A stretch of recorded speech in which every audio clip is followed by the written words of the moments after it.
Shallow in the club. Everybody wants to get this club nice and shallow. Now, when I shallow the club properly, what's happening is my weight goes to my back a little bit, my rear end kind of sticks out, so I open my hips a little bit to start the downswing.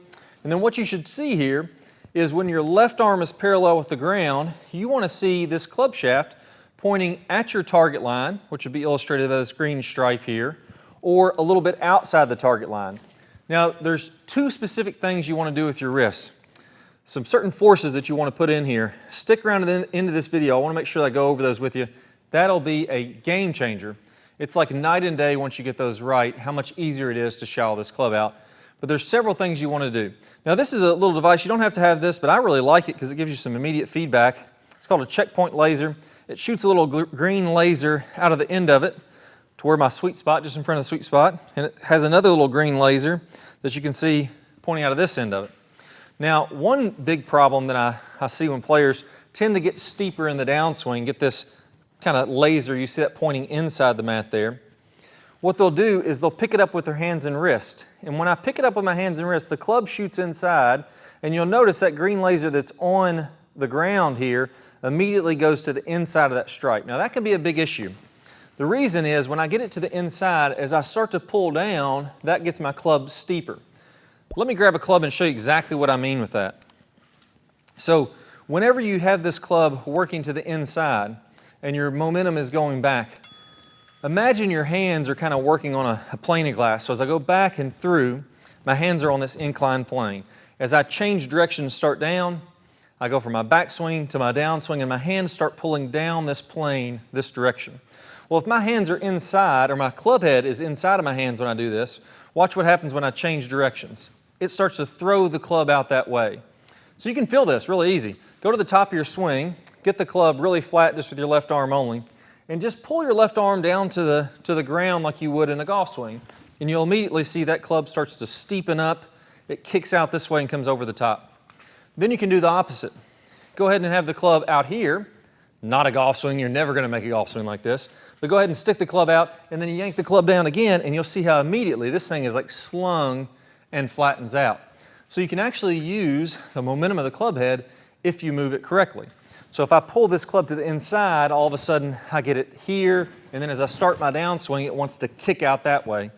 What I'd much rather do is have this club stay a little outside my hands. A little tiny bit is fine, and then as I change direction, it's automatically going to want to shallow out a little bit. So we can use this little laser to make this happen. So I set up with it on the stripe here. As I go back, I almost want to feel like my hands and my body are leading the way. Like my hand is in front, this hand on the way back is leading the club head, and I have the club head kind of lagging behind it. You notice when I do that, all I'm going to focus on here is turning this hip out of the way, turning this shoulder out of the way, and keeping my wrist loose. And you can see automatically that little green laser traces outside this line.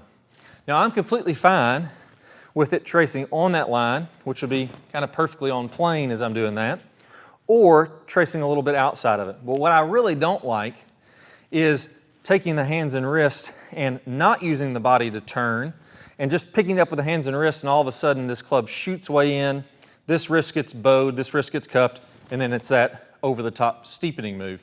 That's the one that's really going to hurt you. So with a laser like this, you can just practice on turning with the right side of the body, keeping the wrist loose, and you'll see that green laser should actually track on this line or slightly outside that line, and that's going to help it to set shallower in the downswing. That's a really helpful thing to have. Now, the way that this worked is Eyeline Golf makes this device. Sam, the guys over there, they're really nice guys. They're some amazing people to work with, true professionals. They sent me one of these for free, and they gave me a deal where anybody that buys one of these Eyeline lasers through the link that you'll see, so if you're watching this video, you should see a box somewhere on this page, a link in the description, a link down below on the page where you can actually buy one of these. Anybody that does that, they give me a few bucks from one of these, and that always helps us to make more great content. But by all means, go buy it from anywhere. We should have the lowest price on that link there that you'll find anywhere, so you can feel confident with that. But I love these things. So you're helping us out, helping your swing out. and no pressure here at all. If you don't have to have one of these to make it happen. You don't have this device, it just makes it easier. Do I want to sit here and have to think about these positions, or can I just look on the ground and make the positions happen like I want? So I'd love to support Eyeline Golf and Top Speed Golf. Head on over to the link down below. But before we go there, let's check out piece number 2, the second fundamental. That was the first one. You really want to get that club working back on plane to make it easy to shallow the club out. Once you do that, the next piece is even more crucial. So once I get to the top of the swing, what I find most players will do is they'll start to yank down on this club really hard. Now remember, if we have this club kind of to the inside and we start yanking down on it, it gets steeper. But even if we have a good backswing and we get it in a good position at the top, if we yank straight down on it, my hands down toward my feet, it's going to kick this club out in a little bit of a steeper fashion. So here's actually what I want you to do. This is going to solve several problems with one thing. I want you to feel like your first move down is tucking this elbow. So when my elbow comes down, imagine I'm pulling on this handle this way, which is going to shallow that club out. At the same time, I want to feel like my left thumb, I want to really exaggerate here, is going down and giving kind of a reverse thumbs down like that. If I do both of those at the same time, that club gets super shallow. That's that tucking that elbow and feeling like my left hand goes in the opposite direction up. So what's happening there is what's called, from a physics term, is called a couple. And as the left hand goes up, the right hand goes down, and that really shallows out the shaft. Now I'm doing it way too much there, but you just do that a little tiny bit, tuck that elbow and have that thumbs down position. Now all of a sudden you're super, super shallow. We're actually seeing this little green laser is pointing well outside this mat here when that happens. So let's put that together. Now as you do that move, as I start to get my shallowing in the downswing, I would actually like to have this laser a little bit outside of this green line. Now again, running down that green line is perfectly fine. It's going to be really good. But if you're a little outside of it, especially if you're a steeper player, if you revert back to your old ways a little bit, when you actually get a golf ball down there in the way, that green line is going to go from slightly outside, or that green dot is going to be slightly outside the line, to right on that line. So here's what we want to do. As you start your downswing, get a little weight shift to your left. Get your hips to open up. I don't want to have my hips do this and just throw the club down there on the line like that. That's not going to work. Get my hips to open up. Get that hand action to happen, and actually get that green laser pointing a little bit outside of it. It's completely fine.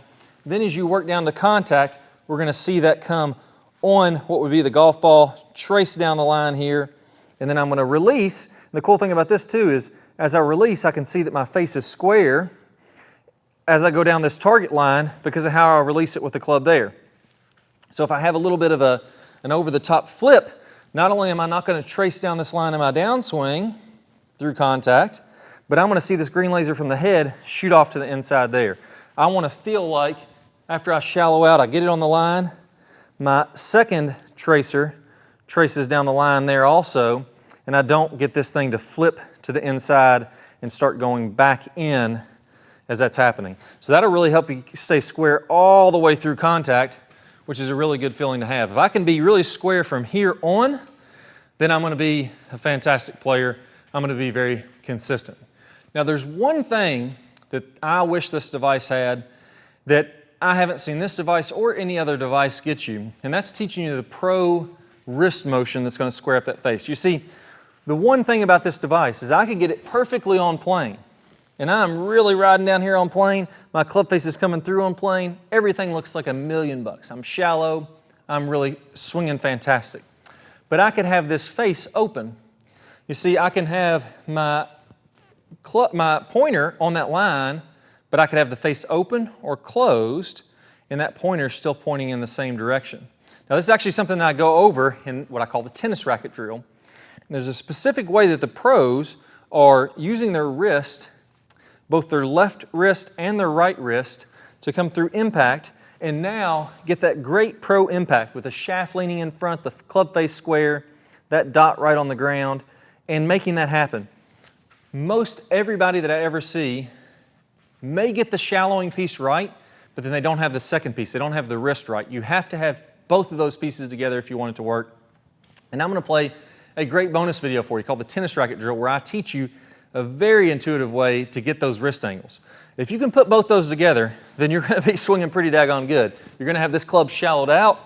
You're going to have those wrist angles really good to where now you're hitting those nice powerful draws. You don't have to worry about the shot shape. You know it's going to turn over from right to left. You know it's going to be solid.